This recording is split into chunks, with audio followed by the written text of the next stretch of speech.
صلى الله وسلم عليك يا مولاي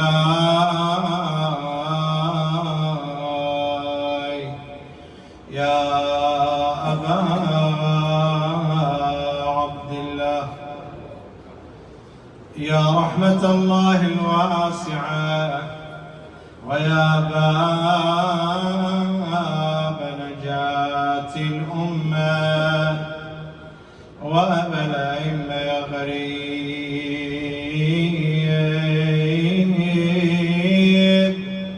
يا مظلوم كربلاء، رحلوا وما رحلوا فيا للفاجعة علقات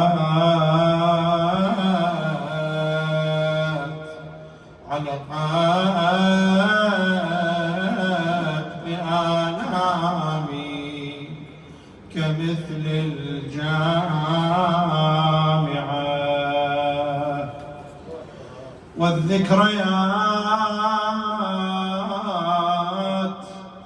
والذكريات تتلف عذابها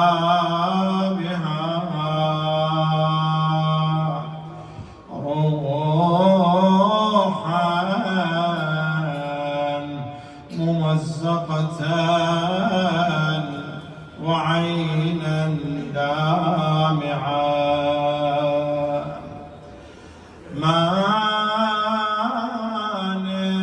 نمت عن أطفال حزني لحظتين، لم أسه عن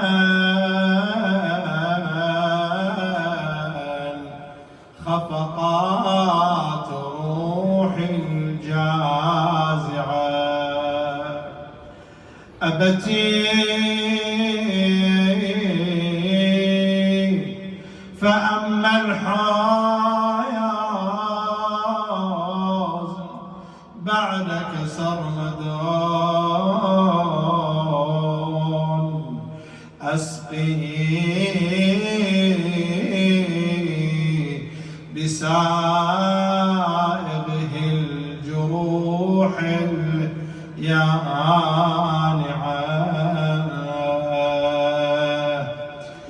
وفؤادي المكلوم مد أنينه في رحلتين منها تضيق الواسعة. لا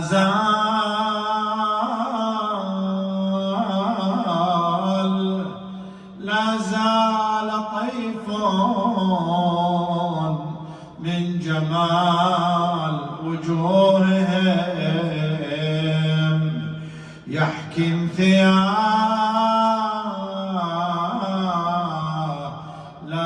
الندى المتتابعة.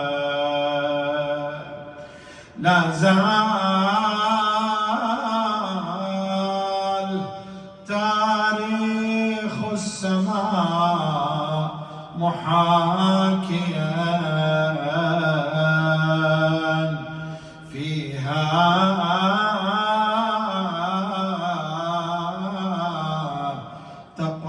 تقاسيم الشموس الطالعة. مهما مشى عن ظلهم ركم الحياة، تظل روحي في هواهم طابعة.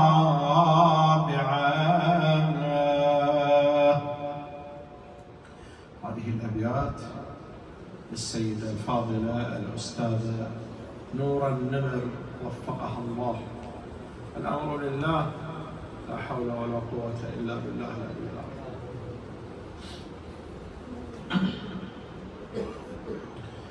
بعد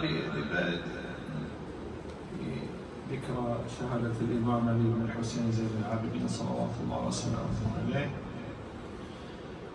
نرفع بأسماعنا جميعا إلى مقام صاحب العصر والزمان عجل الله تعالى فرجه الشريف وأرواحنا لفرائض مقدمه الفداء، وإلى مراجع الأم العظام آيات التعازي بهذا المصاب الجلل، فإنا لله وإنا إليه راجعون. عام 61 للهجرة سفك دم الإمام الحسين عليه السلام بكربلاء. وعلى رواية المحدث ابن كثير أنهم أجروا على صدره وظهره الخيل حتى ألصقوه بالأرض. فذهب الأمويون بهذا الاتجاه باتجاه حالة التصعيد العليا، بمعنى أن هنالك رسالة أرادوا أن يكتبوها بالدم.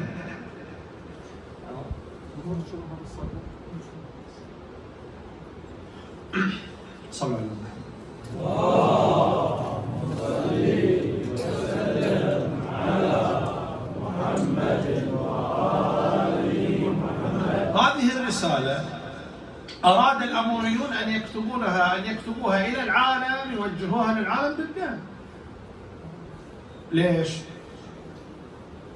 هم من حيث المبدأ يعلمون أنهم جاءوا في ظل قهر وقمع وصلوا بالقوة، ناهيك عن أسوأ المكر في قضية تولي معاوية ودخوله مع حالة العصيان في النزول عند خلافة أمير المؤمنين صلوات الله وسلامه عليه. اللي يبي يشوف يراجع في كتاب معاوية بن أبي سفيان لعباس محمود العقاد، يقرأ كتاب علي وبنوه لطه حسين. أنا ذولي أسميهم المؤرخين الجدد.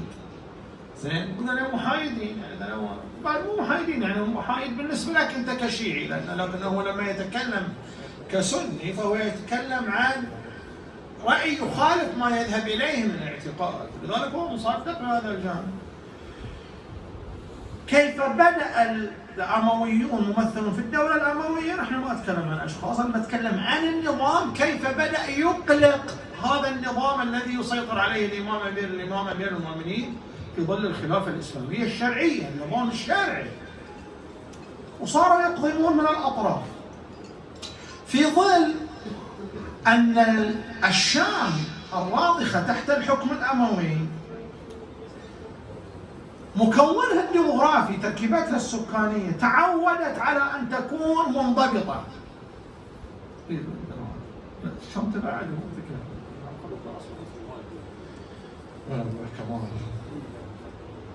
الآن هؤلاء في الشام تعودوا على أن يكونوا منضبطين تحت الحكومة البيزنطية سنوات، فبالتالي متعودين على سلوك حضاري، مجتمع متجانس باختصار.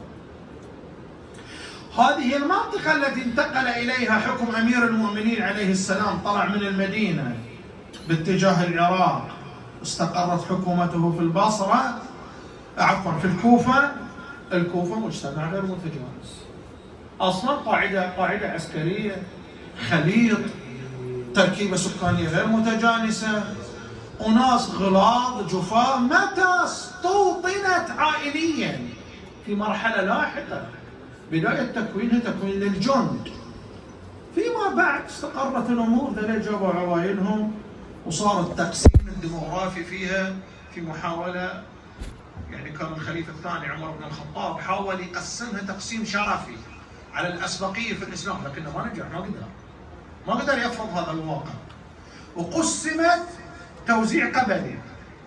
فبالتالي وأنا أشرت إلى هذا كثير في مواسم محرم الماضية، لعله أيضا في هذه الحسينية المباركة، على أن الفاعل القبلي في مجتمع الكوفة فاعل كبير. زين، إلا أن هذا الوضع بقي مقلق.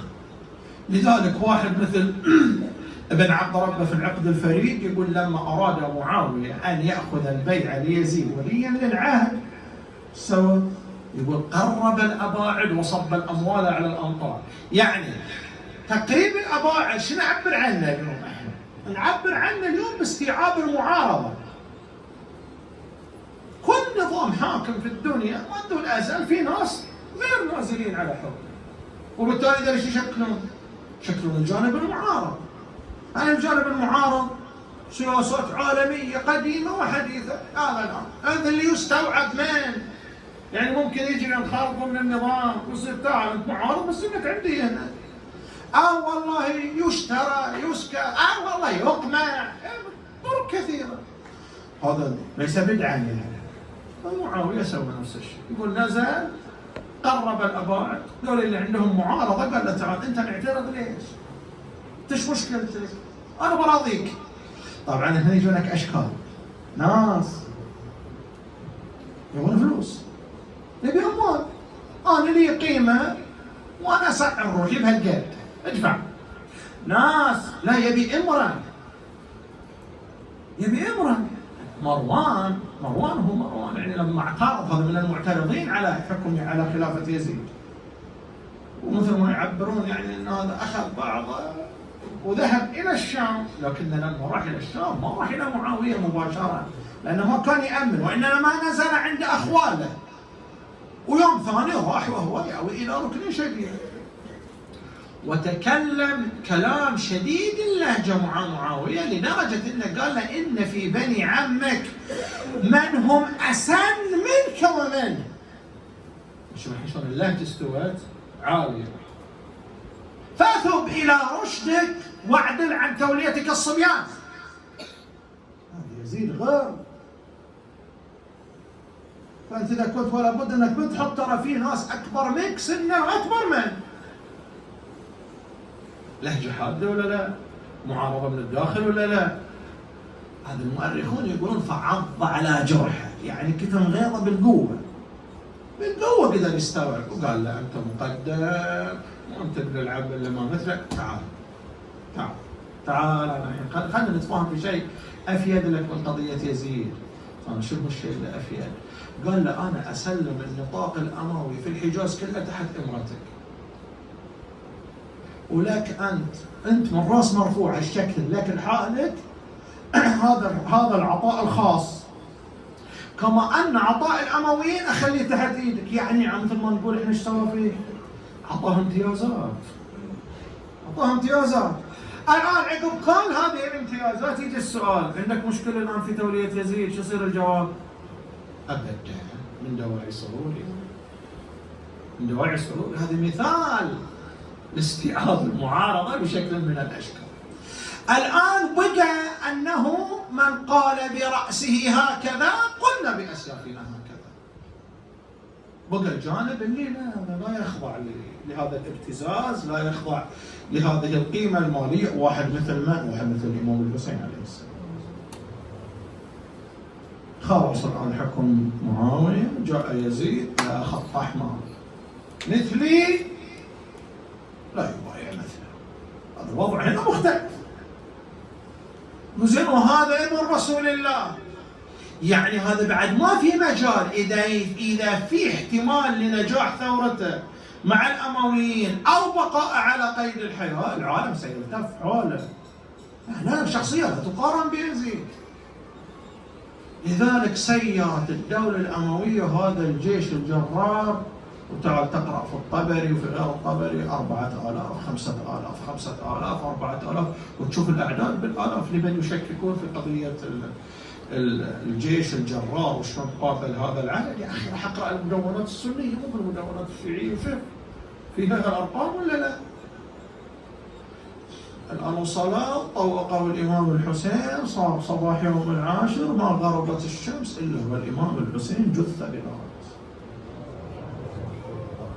بل ما جاء سواد الليل إلا والحسين، يعني إنجاز لي التعبير، بلا جثة ما عادت موجودة. هذا ابن كثير يقول ألصقوه بالآب، طحنوه.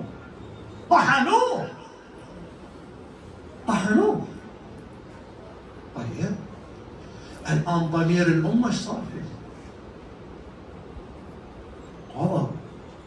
قتل الإمام الحسين شكل صدمة لوجدان الأمة، كما يقول السيد الصادق جرح لوجدان الأمة. وجدان الأمة جرح. صوت رسول الله النسخة الوحيدة، ما في نسخة مماثلة. وقت اللي كان الحسين على وجه الأرض حيا يرزق، كان نسخة فريدة وحيدة من نوعها في العالم. يعني وقت الإمام الحسن لم يكن الإمام الحسن النسخة الفريدة. ليش؟ لأن في نسخة مطابقة للإمام الحسين. هذا صدق وهذا صدق، هذا من أصحاب الكساء، هذا من أصحاب الكساء، هذا في فريق المباهلة، هذا في فريق المباهلة. كل الامتيازات موجودة. نال الإمام الحسن الشهادة، من بقى عندك الآن؟ لن يبقى إلا الإمام الحسين. تدور أصحاب الكساء يقول لك ما بقى إلا واحد، الحسين بن أمير المؤمنين من رسول الله. تقول والله طلعوا في المباهلة، لا ما في إلا واحد. اللي قال أنفسنا وأنفسكم أبناءنا وأبناءكم، هذا الامتياز من ذا، ما بقى إلا واحد. هؤلاء الذين كانوا يطعمون الطعام وينهم؟ ما بقى إلا واحد. إذا الإمام الحسين نسخة فريدة ولا لا؟ الآن ما عندكم إلا هذا النبي، والنبي هذا لم يبقى من ذريته إلا هذا الصوت. إذا النسخة فريدة ولا لا؟ في نسخة ثانية مماثلة، يلا طلعوا. فيه؟ ما في. فبالتالي احتمالات النجاح بالنسبة لثورته كبيرة. الآن تقول يا شيخ احتمالات النجاح كبيرة، أجل ليش ما الأنصار؟ حبيبي لابد أن تقرأ في ثورة الإمام الحسين بشكل جيد. لازم تنتبه لعبارات واحد من المؤرخين مثل الطبري، يقول أنه أغلق هذا الجزء من الفرات لكي لا تلتم به شيعته. يقول لك إنه في تحركات، في البصرة كان في تحرك، في الكوفة كان في تحرك، لكن فرض طوق أمني شديد. تتعامل مع جيش الدولة النظامي مقابل جيش يعتبر في عرف الدول معارض خارج على نظام الدولة. الآن قتلوه، أرادوا أن يكتبوا رسالة للعالم بالدم، فسووا نكلوا بالأجساد، مثلوا بالأجساد، سبوا الذرية. اهتز ضمير الأمة، انجرح ضمير الأمة، وعاشت الأمة فترة من الانهزام والانكسار بعد مقتل الإمام الحسين. شلون ينقتل ابن سط رسول الله واحنا نطالع؟ معقول احنا ما قدرنا نوصل له؟ وصار نوع من الانكماش في ظل أن الأمويون استعر لهيبهم وسال لعابهم وتلوثت أيديهم بالدم. قال لك تعالوا أنا من دم أوفر الحين، دم منه أوفر؟ في أغلى من دم الحسين بن علي بن أبي طالب ابن رسول الله ابن الزهراء؟ في أغلى؟ ما في. أنا الحين ارتكبت الجريمة الكبرى. يا سيدي العزيز ليس بعد الكفر خطيئة، خلاص. فأنت أيا كانت صفتك وشخصك تفكر بس مجرد تفكير أنك تسوي ثورة، عليك أن تتذكر هذا الذي يسمى الحسين بن علي ومكانته في الإسلام. إحنا سوينا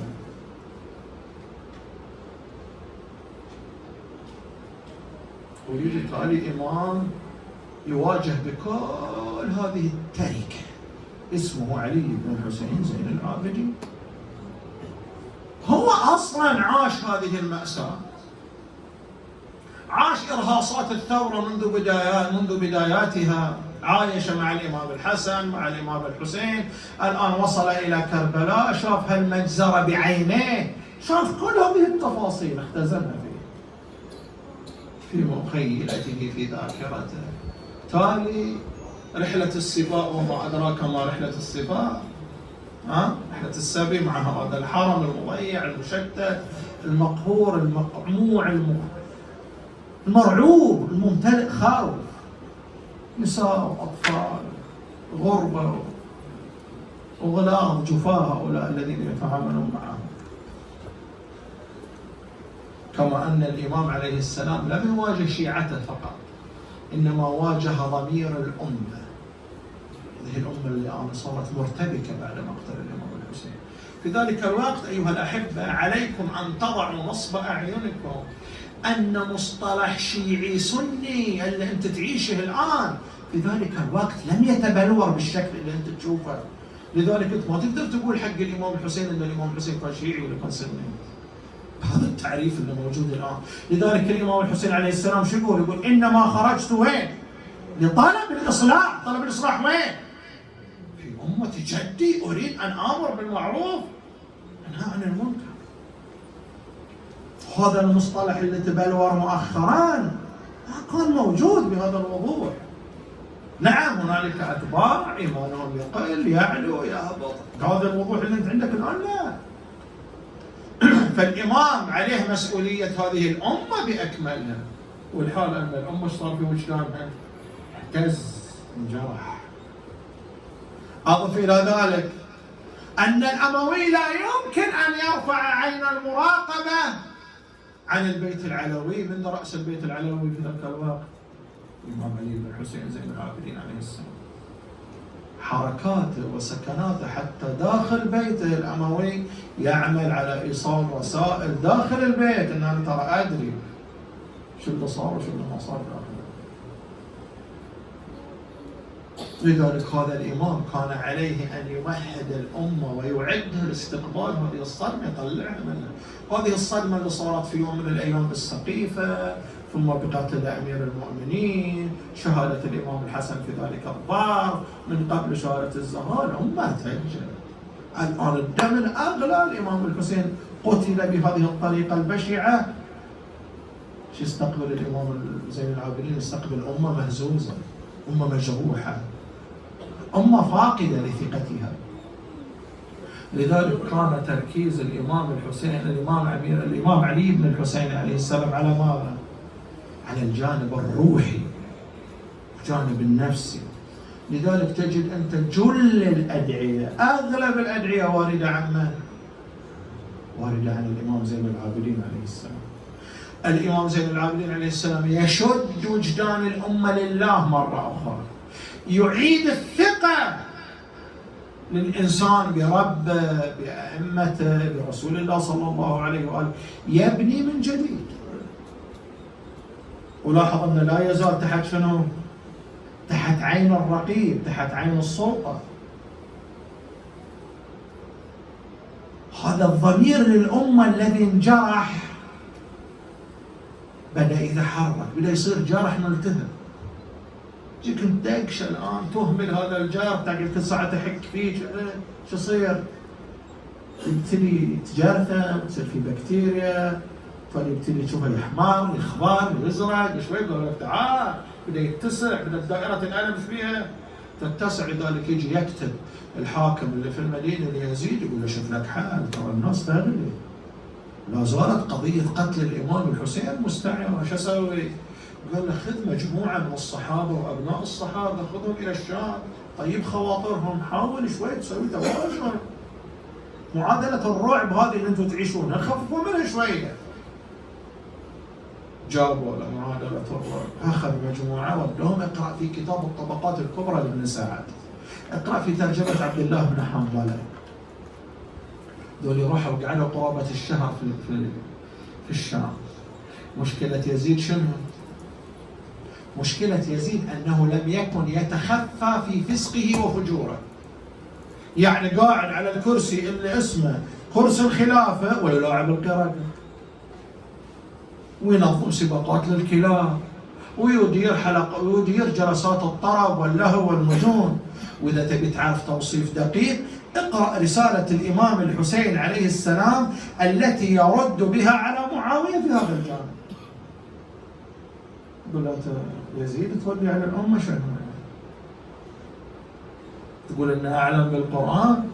قال بلى والله إن أردت أنه يشارك في الكلاب المهارشة وسباق القردة وليالي الطرب والمجون تجده بذلك خبيرا بصيرا. الإمام الحسين بن حنبل معاوية يقول إذا كان ولا بد أنك تضع في شيء يحسن فيه فهذا المجال الله والطرب عادي، خلك. أما القرآن وأمور الأمة خلى حقها غير يزيد.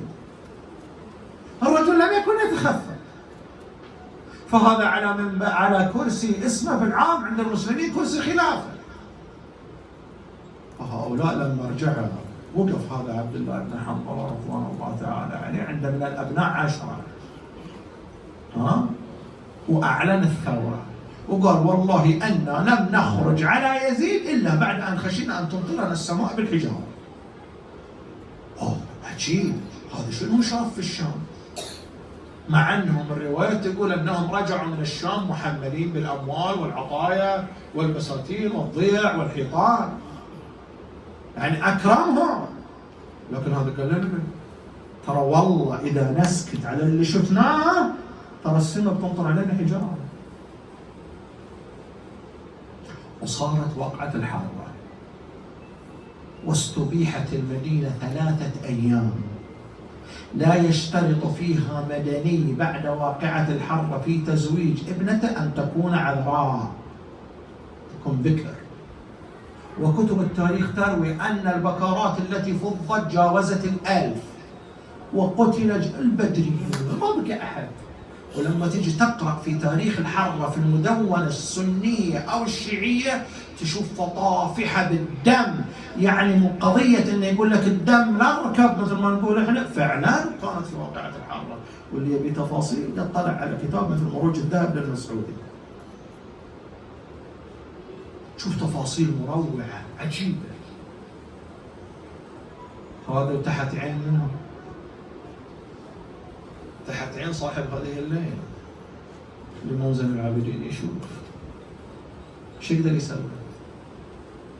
بل أن القائد الأموي جاء بمن تبقى وأخذ منه البيعة أنه يبايع عبدا قنا ليزيد.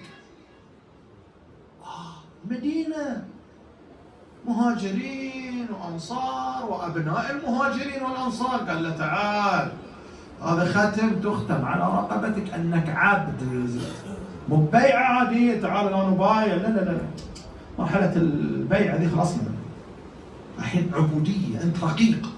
استذلوا الأمة بهذا الشيء، واللي عليه أن يداوي جراح الأمة من؟ هذا الإمام الذي كان في باكورة عمره يقول حق يزيد أتأذن لي أن أصعد هذه الأعواد؟ شنو أعواد؟ منبر؟ قال لا، منبر إذا يقال عليه كلام يرضي الله ورسوله،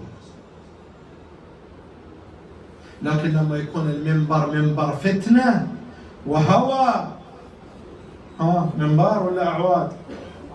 أعواد ما له قيمة. الآن في هذا الزمن اللي احنا نعيش فيه ترى ما عاد المنبر منبر، هذا هو اللي تقال علينا أنا شيخ أنطر. جوالك منبر، واتسابك منبر، تويترك منبر، سنابك منبر، هذا منابر هالايام. الآن المنبر هو المنصة الإعلامية، تقعد أنت في غرفة وتسولف ويا ربعك وتتكلم وتقول كلام مسؤول غير مسؤول وتدز ويروح ويطبق الآفاق. تغريدة في تويتر تكتب وتوصل آخر الدنيا، سناب ويوصل آخر الدنيا. وشوف عاد أنت شو تقدم مادة للناس، إما أن تنشر خير وإما أن تنشر شر. ونحن في زمن أيها الأحبة الشبهات تثار كثير، وأنت ما عندك سلطة على أحد عنده عنوان أو ما عنده عنوان إنه يتكلم أو ما يتكلم في مجلس خاص أو في مجلس عام، على منبر رسمي على منبر غير رسمي، في جامعة في غير جامعة، ما عندك سلطة على أحد. يقدر يقعد في البيت ويسوي له قناة في اليوتيوب ويبث، تقدر تقول أنت ليش؟ بعد تقدر تقول أحد جراب ولا استضافة في بيتهم يقعد يسوي لك بث. إذا إحنا في زمن خطير، صح؟ زين الآن من دل عليه أن يحضر حد لهذا الوضع؟ لا دولة تستطيع ولا مرجعية تستطيع ولا قيادة تستطيع. واقعا الآن الذي يستطيع أن يضع الحد هو المكلف.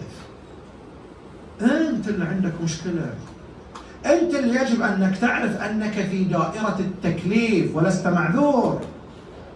والله ثارت عليك شبهة، عليك أن تبحث، منجز عليك أنك تروح تبحث بنفسك، ولا تعتمد والله ما رد الشيخ على المنبر، ما رد السيد في المسجد، ما ردت المرجعية، عصاهم ولا يردون. وأنت شلون يعني؟ وأنت تسلم دينك وتشفت دينك كذا وتقعد؟ نار وشبت في بيتكم، لا والله مسؤولية المطافي يطفون، زين وعلى ما يجون المطافي نشب احنا خلاص نقعد، بعد ما جاء بعد تموت انت. عليك ان تتحرك انت، مو بس لما تجي تقول حداثة وتنوير واحنا في عصر المعرفة شعار. عصر المعرفة يلا ابدأ بنفسك.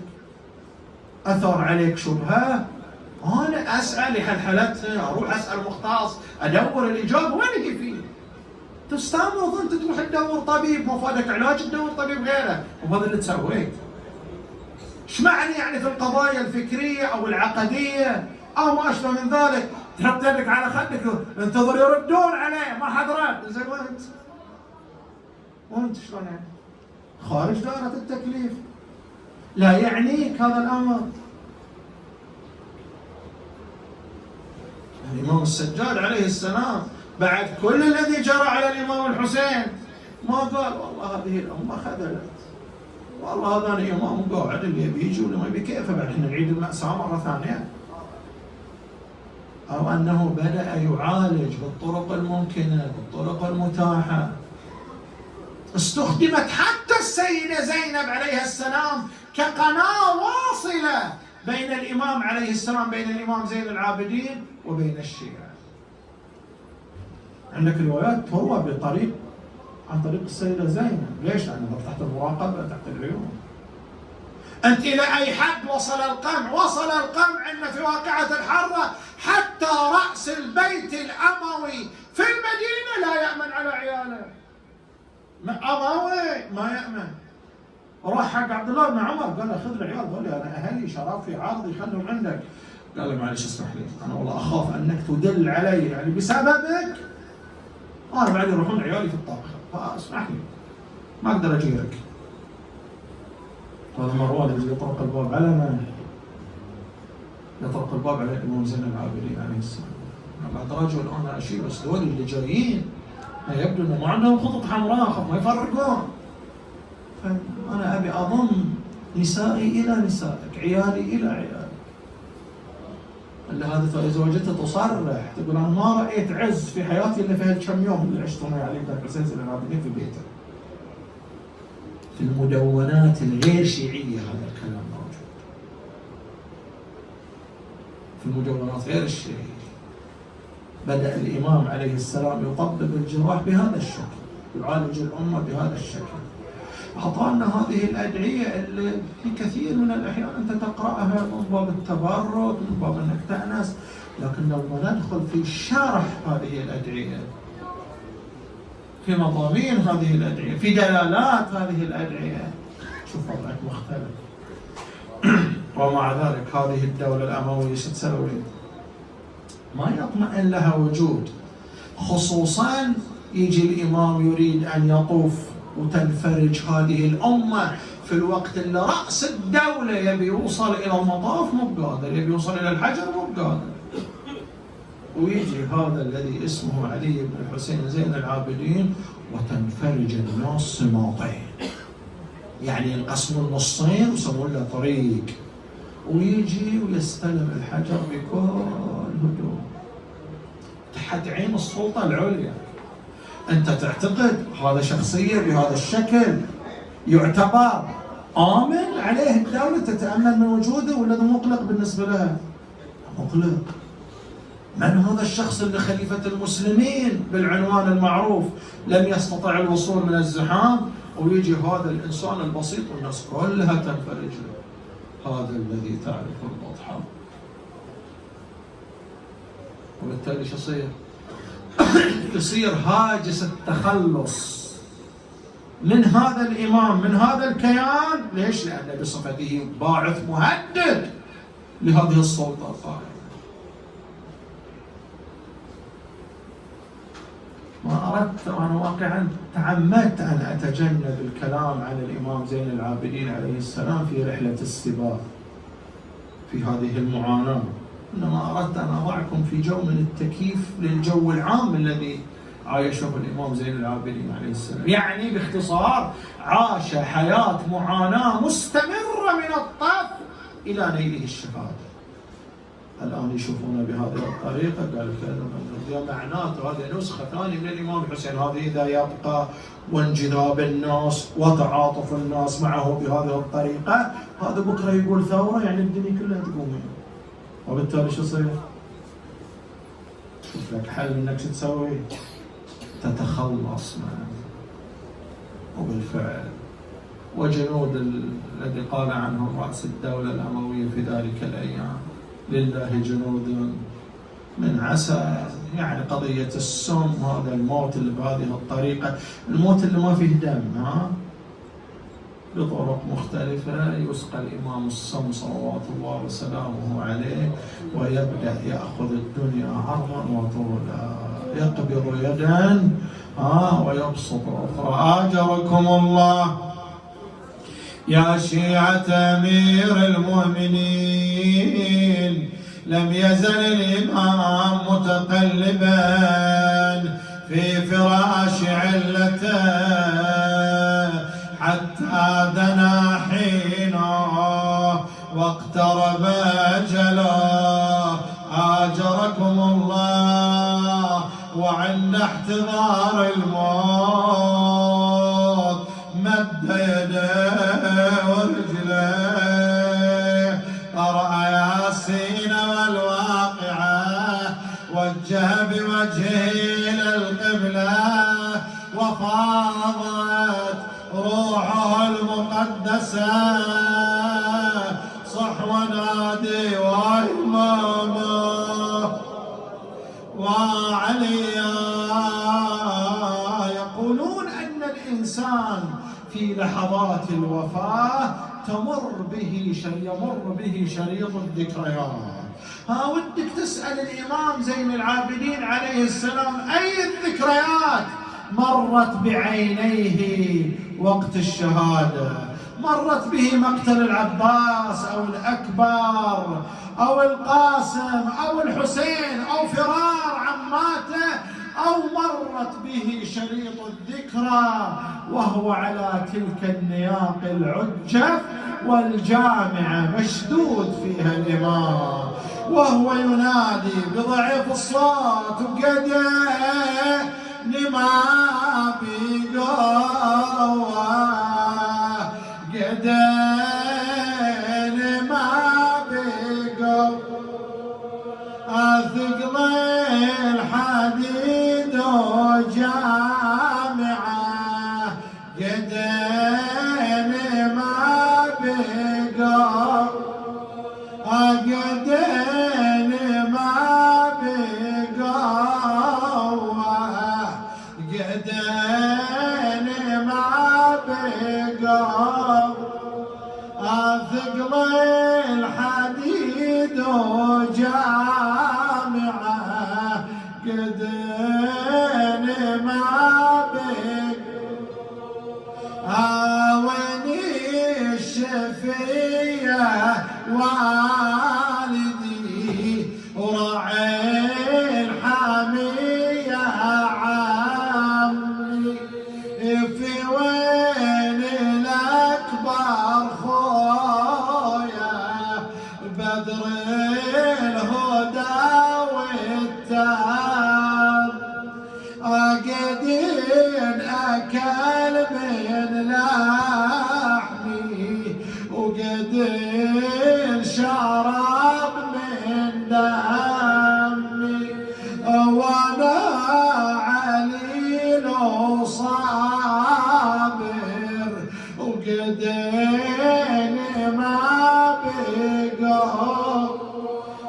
لا تزعجوني الناقة وانا عليها مقايا، ومثلك ما شفنا حادي يمشي ولا يتهيأ، وكل ما طلبت الخفة شاطور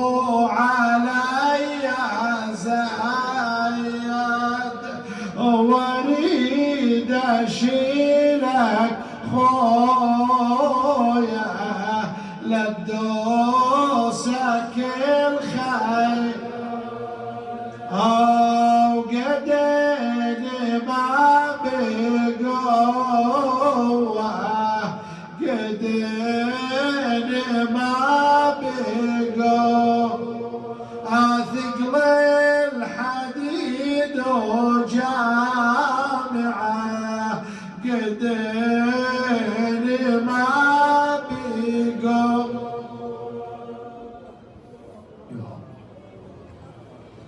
وفقنا لما يرضيك جنبنا المعاصي عملنا في أوطاننا لا تسلط علينا من لا يخافك ولا يرحمك.